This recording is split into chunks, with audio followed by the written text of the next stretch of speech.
Today I want to talk about another problem that we have, not in the United States, but in the world, which I think Trump is handling quite well. And let me explain it to you.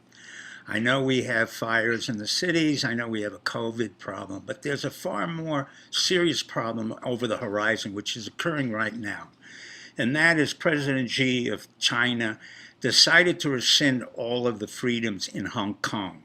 From our point of view, this was a very dangerous move because we needed Hong Kong as an outlet for our economy, and we wanted to have a free society within Hong Kong, within the accords between the British and the Chinese.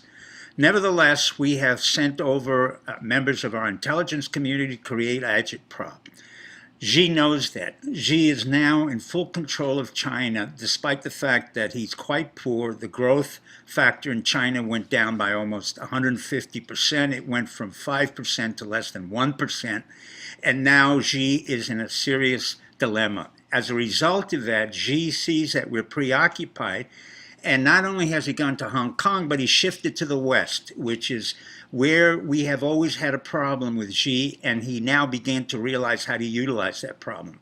He has created a force structure of several thousand soldiers above the Xinjiang province where the Uyghurs are, and he created a combat at a low-intensity conflict between India and China. Usually, as I've said in the past, over the past several years, India was the soft point where we could stimulate agitprop on the western borders of China. But this time around, Xi initiated a conflict with India. And in turn, Modi, who is quite forceful, has decided to keep it at a low-intensity conflict. The key issue here is not just the low-intensity conflict, it's the ability for us to resolve this conflict before it gets into a major war. As our ships are storming into South China Sea and confronting the Chinese Navy, at the same time, we have asked Putin, who is a close friend of Trump's and also a very close friend of Xi's, to negotiate a peace treaty on the Himalayan border because Modi and Putin are very close. At the same time, it's important to understand that Xi and Putin are very close. Unlike Trump, who said Xi is my favorite friend and I like him, Xi has said the following: Putin is my favorite friend and I really get along with him.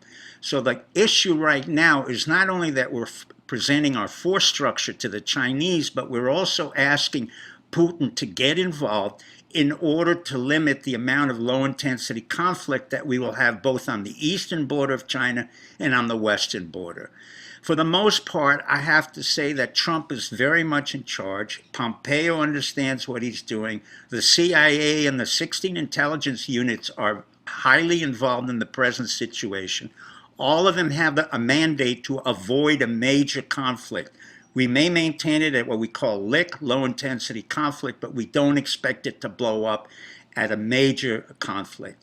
The most important thing to understand is that irrespective of what we have domestically, America will be able to resolve those domestic issues while at the same time handle its foreign affairs very effectively. And the reason for that is, as I've said before in the past, we have close to 50 to 100 bases around China.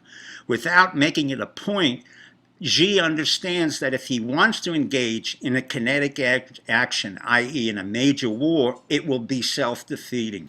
At the present time, we want Xi to feel the problem of poverty, low GDP, and the fact that he may have internal combat within the Communist Party. My proverb today is from China, and it's the following: Xi, you have to learn this proverb. When you fall down, you've got to learn how to walk. When you are ruling China and you've made mistakes as you're making a mistake now, it will be important for you to understand that America is vital to your integrity, as is China, as is Russia, and as India. From that point of view, I wish you Americans good luck and good night.